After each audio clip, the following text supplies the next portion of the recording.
ઉનાળાની ઋતુમાં શ્રેષ્ઠ ઉત્તમ સૂકો મેવો કઈ રીતે આપણે એનું સેવન કરવું જોઈએ અને કયા કયા સૂકા મેવા ખાવા જોઈએ એના વિશે સરસ મજાની વાત કરવી છે.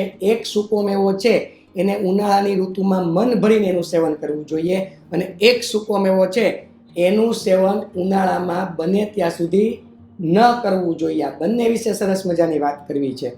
તો સૌ પ્રથમ એ સૂકા મેવા વિશે વાત કરવી છે કે જેનું સેવન તમે મન ભરીને પ્રાકૃતિક રીતે યોગ્ય માત્રામાં તમે કરી શકો છો. તો એ સૂકા મેવાનું નામ છે કાળી દ્રાક્ષ. હવે સૂકી કાળી દ્રાક્ષ છે એ ઠંડક આપણા શરીરને આપનારી છે અને એ ઠંડકનો ગુણધર્મ ધરાવે છે. એટલે એનું સેવન કરવાથી શરીરમાં ઠંડકનો અહેસાસ થાય છે, ટાઢકનો અહેસાસ થાય છે.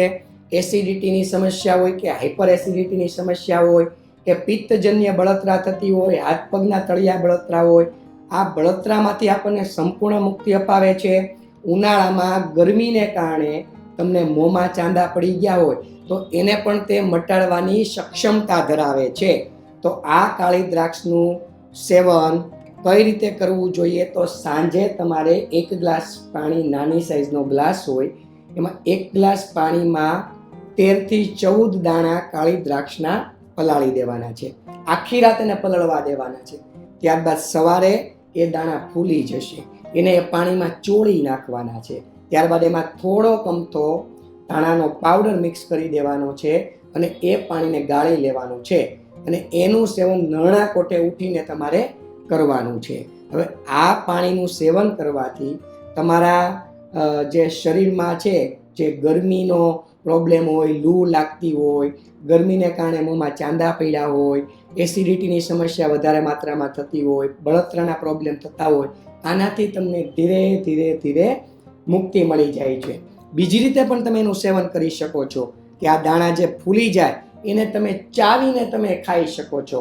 આનાથી શું થશે કે આનાથી તમને કબજિયાતની સમસ્યા પણ મટી જશે અને સાથે સાથે શરીરમાં જે ગરમાવો છે, પિત્તની સમસ્યા છે, બળતરા છે, લૂ લાગવાના પ્રશ્નો છે, આનાથી પણ તમને મુક્તિ મળે છે. તો આ 2 રીતે તમે કાળી દ્રાક્ષનું સેવન કરી શકો છો. અને જે લોકોને પલાળવાની મહેનત નથી કરવી, પાણીમાં પલાળવી નથી, એવા લોકો કાળી દ્રાક્ષ, જે સૂકી કાળી દ્રાક્ષ છે એને દિવસ દરમિયાન 12 થી 15 દાણા આમનમ પણ મોંમાં નાખીને ચાવીને ખાઈ શકે છે. યોગ્ય માત્રામાં ખાજો. વધારે માત્રામાં ખાશો તો કફ વધવાની શક્યતાઓ વધી જશે.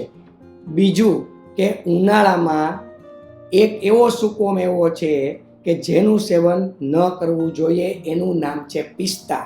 આમ તો પિસ્તા શરીર માટે ખૂબ ઉપયોગી છે, પરંતુ તાસીરે થોડાક ઉષ્ણ છે, ગરમ પ્રકૃતિવાળા છે.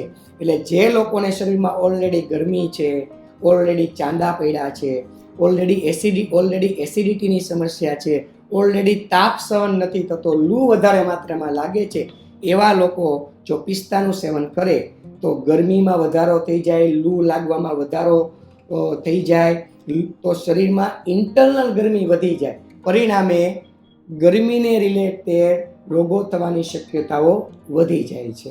એટલે પિસ્તાનું સેવન બને ત્યાં સુધી ઉનાળાની ઋતુમાં ટાળવું જોઈએ. અને બદામનું સેવન પણ સમયાંતરે તમે યોગ્ય માત્રામાં ઉનાળાની ઋતુમાં કરી શકો છો. બસ એટલું ધ્યાન રાખજો અને શરીરની પ્રકૃતિ તાસીર સમજી વિચારીને તમે લોકો સૂકા મેવાનું સેવન કરશો અને ઋતુને સમજીને એનું સેવન કરશો તો હંમેશા તમને ફાયદાઓ થશે. આપ સૌને મારા પ્રણામ. જય ધન્વંતરી.